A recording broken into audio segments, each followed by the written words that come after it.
Don't forget to hit that like button and subscribe to this channel, so you never miss a story.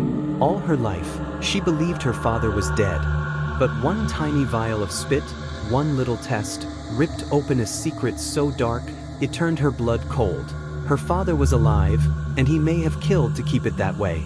They say peace is the silence before a scream. For 29-year-old Alyssa Carter, peace looked like Saturday morning coffee in her favorite oversized sweatshirt, a sleeping dog at her feet, and her mom's old record spinning Miles Davis in the background. She lived in the suburbs of Portland, Oregon, quiet, clean, safe. She worked remotely as a UX designer, lived alone, volunteered at the local animal shelter, and FaceTimed her mom every other day. If anyone had a calm, predictable life, it was her. But sometimes, life waits for us to get comfortable before it throws the grenade. It started with a 23andMe kit, a harmless little birthday gift from her coworker, Sandra. Find your roots, the card read in bubbly cursive. Who knows, you might be royalty. Alyssa laughed. She'd never cared much about ancestry. Her mom, Lillian Carter, had raised her as a single parent and always said Alyssa's father was someone best left in the past. And Alyssa, trusting her mom's judgment, had never pushed.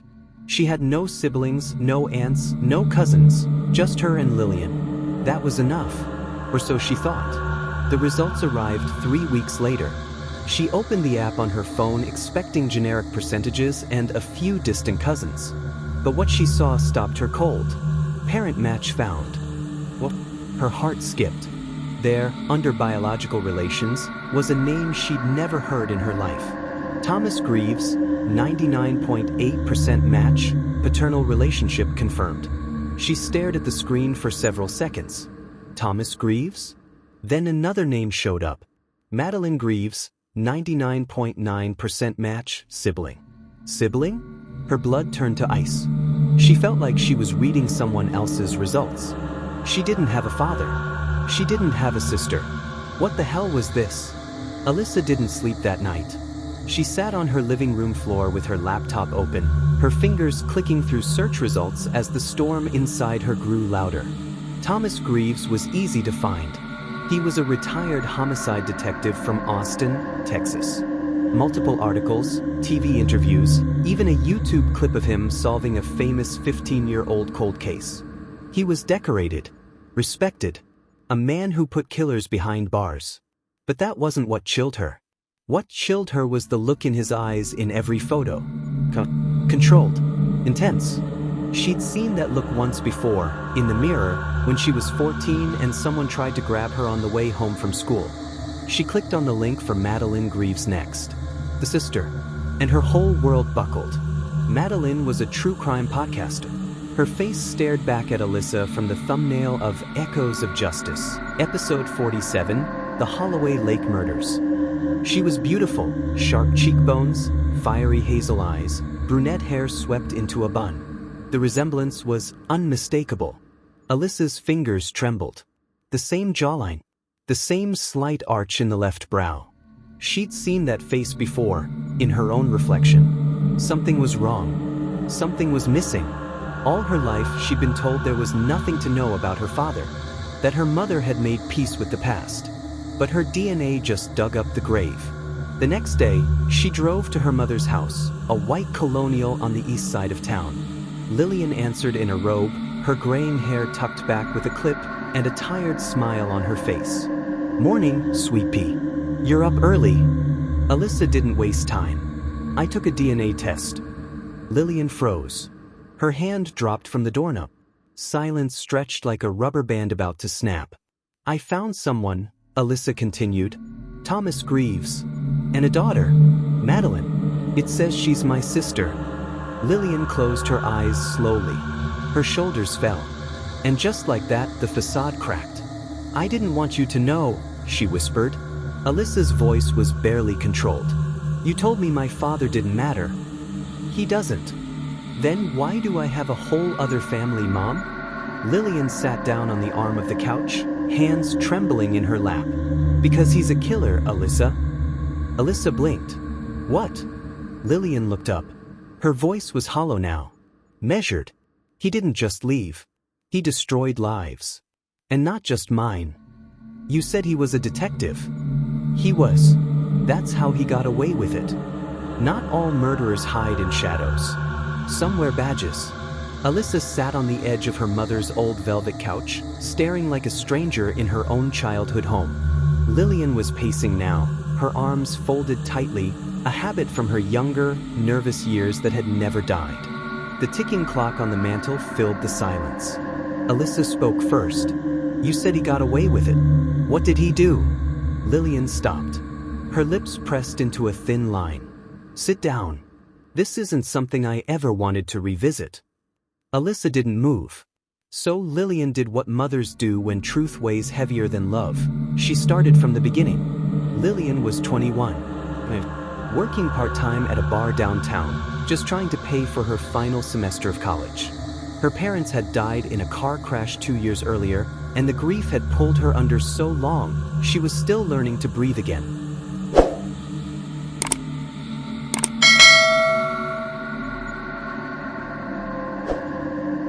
That's when she met Detective Thomas Greaves. He was charming, magnetic, and older, 35. Wore his badge like armor, smiled like a man who knew how the world worked, and told her she made him believe in good again. He started coming into the bar more often. At first, just for coffee, then to chat, then to flirt. I was young, dumb, and desperate for someone to care, Lillian said. He made me feel seen, protected, until I saw the real him. At first, the signs were small. He'd show up at her apartment unannounced, ask who she was with, where she'd been. It escalated. He became possessive, controlling. When she tried to leave him, he threw a glass at the wall and said if she left, no one would ever find her body. I found out I was pregnant not long after. Alyssa's eyes widened. I didn't want him to know. I was terrified. I told him I had a miscarriage, and I packed my life into 2 suitcases and disappeared. She moved to Oregon under a different name, her mother's maiden name, and gave birth to Alyssa in a charity-run clinic. She never looked back. But there's more, Lillian said, her voice now trembling. Much more.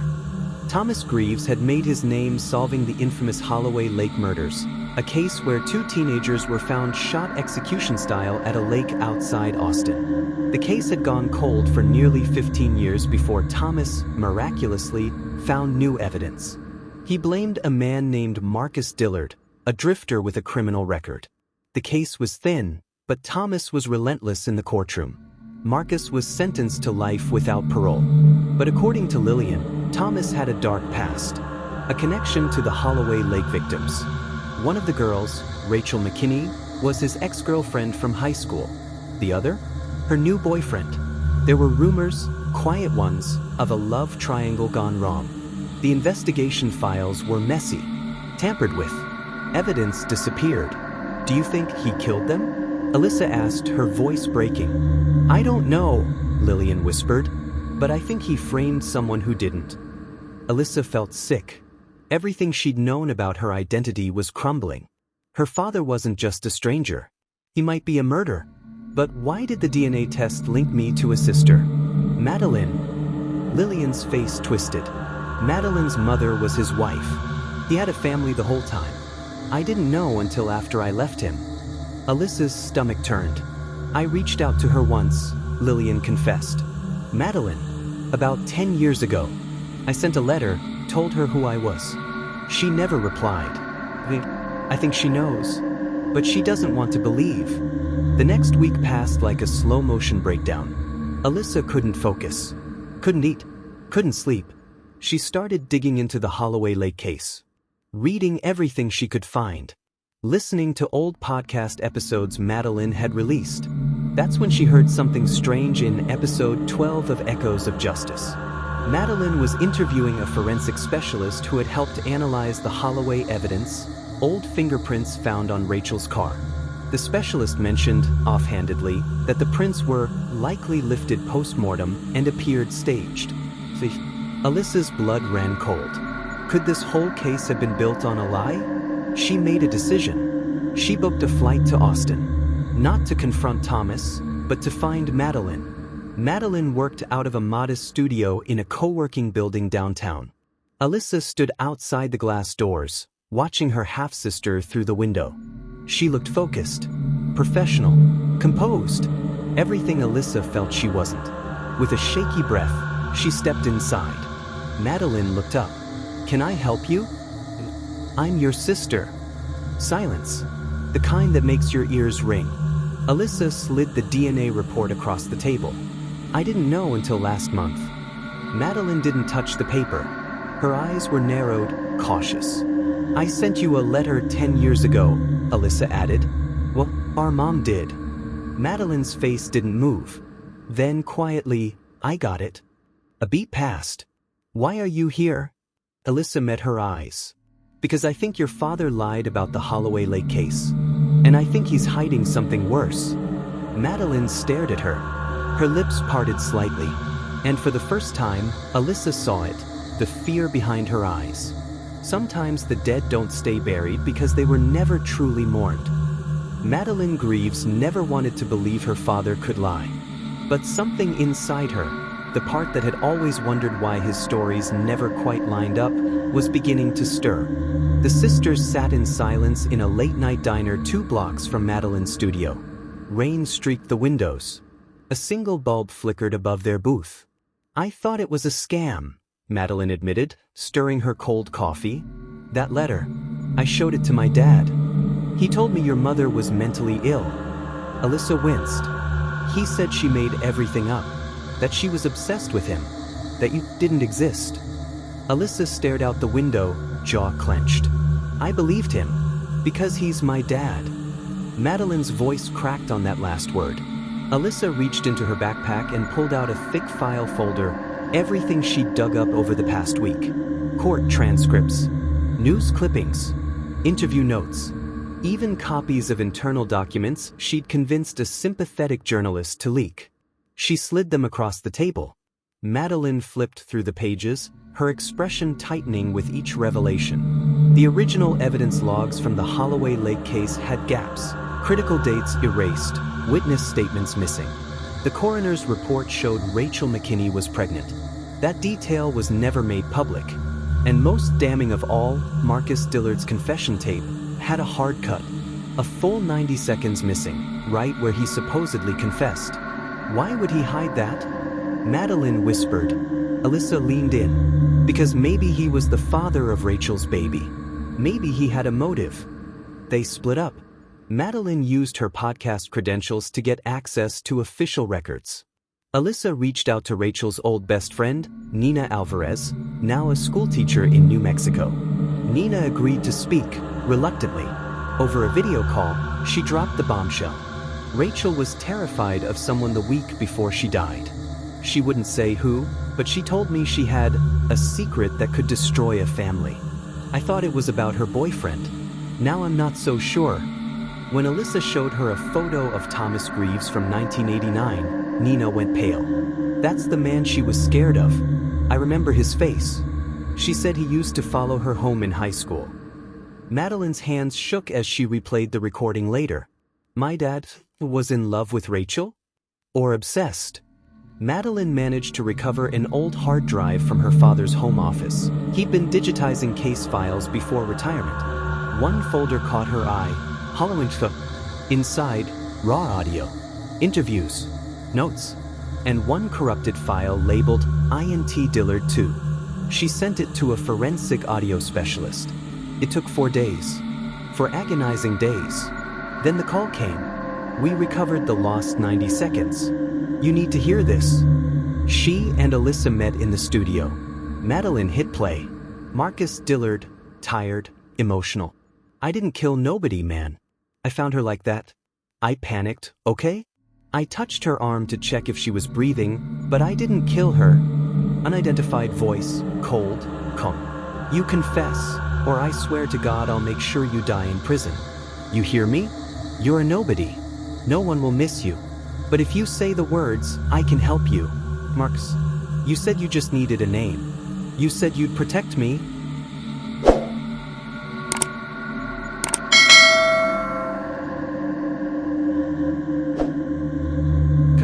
Alyssa felt sick. Madeline covered her mouth. "That voice," she said. "That was him. Their father." Thomas Greaves had coerced the confession. Maybe more. The Holloway Lake killer might have never been caught, because he was never even pursued. Madeline drove to her father's house the next night. Alyssa begged her not to go alone, but Madeline needed to see his face when she said the words out loud. Thomas lived in a gated home in the Austin suburbs. He answered the door in slippers and a robe, TV light flickering behind him. "Hey, sweetheart," he said, smiling. "What are you doing here so late?" "I know what you did." The smile dropped. "I found the recording," she continued. "I know Marcus Dillard didn't kill Rachel. I know you threatened him. I know you were sleeping with Rachel McKinney. And she was pregnant." Thomas didn't blink. For a long moment he simply stared at her, like he was choosing which version of himself to wear. Then, quietly, "You don't understand what I was protecting." "What?" "Yourself. Our family. Your future. You think people like us get to make mistakes without consequences?" Madeline stepped back. "She was a child. You killed her." "I made a choice," he said. "You don't get to judge me. Everything you have is because of what I buried." He stepped toward her. "I'll make this go away," he said. "Delete the files. Let it die. Like it should have." Madeline's voice didn't waver. "I already sent copies to the DA. And the press." Thomas froze. Then, for the first time in her life, she saw fear in his eyes. When truth burns down the lie, the smoke never leaves you. The audio leaked 3 days later. It started as a clip on Reddit, posted anonymously, then spread like wildfire. True crime blogs picked it up, then podcast hosts. Then a local journalist ran a segment on KXN Austin with a headline that made the nation stop scrolling. "Retired detective accused of faking confession in cold case. Victim was pregnant with his child." Within 48 hours, #Holloway cover-up was trending. Within 72, Thomas Greaves was arrested. The media didn't waste time. Photos of Thomas in cuffs, once a celebrated hero, looped across every news channel. Footage of Madeline speaking at a press conference, standing beside Marcus Dillard's lawyer, turned her from podcaster to whistleblower overnight. Alyssa stood in the crowd, her heart heavy. She was watching her biological father's reputation collapse in real time, and she still hadn't told the world who she was. The charges came swift and sharp. Evidence tampering, obstruction of justice, perjury, unlawful coercion of a witness, and a new investigation into the possible homicide of Rachel McKinney. Marcus Dillard's conviction was overturned. After 16 years in prison for a crime he didn't commit, he walked out of the courtroom into the arms of his daughter, now 21 years old. He wept. Alyssa watched from the back, fighting tears of her own. 2 days later, Madeline and Alyssa met Marcus at a quiet park in East Austin. He wore a faded denim jacket and carried a photo of Rachel in his wallet. "Thank you," he said, voice rough but grateful. "Both of you. You gave me my life back." Madeline looked down. "I wish we could give you more than that." Marcus nodded. "I don't hate him, you know, Thomas. I pity him. You can only bury the truth so long before it starts screaming." He looked Alyssa in the eyes. "You look just like her." Alyssa felt her throat tighten. "Rachel?" He nodded. Madeline turned to her slowly. "You never told me." Alyssa's voice was small. "I didn't want to take up space." "You're part of this story too," Madeline said. "Whether you like it or not." Madeline recorded her last episode of Echoes of Justice 2 weeks later. She didn't hold back. Sometimes the real monsters don't wear masks, they wear medals. Sometimes the people we love do things we can never forgive. My father was a hero to this city, but the truth is, he let a girl die. And he locked an innocent man away to protect his name. The truth matters, even when it ruins everything. She paused. "I met my sister because of this. Alyssa. She's brave. The mirror I never had. I wish we had grown up together. But maybe this story, this reckoning, is the beginning of something new." During the trial, Thomas pled not guilty. His defense team tried to argue the confession was legal. that Rachel's pregnancy was unrelated, that there was no proof of murder, only suspicion. But the jury didn't buy it. A damning piece of evidence sealed it. A hidden journal of Rachel McKinney's recovered from her mother's attic. Inside, pages of entries detailed her fear, her secrecy, and in one haunting line, "If I disappear, tell them it was Tom." Thomas Greaves was sentenced to 25 years in federal prison. He never looked at his daughters during the hearing.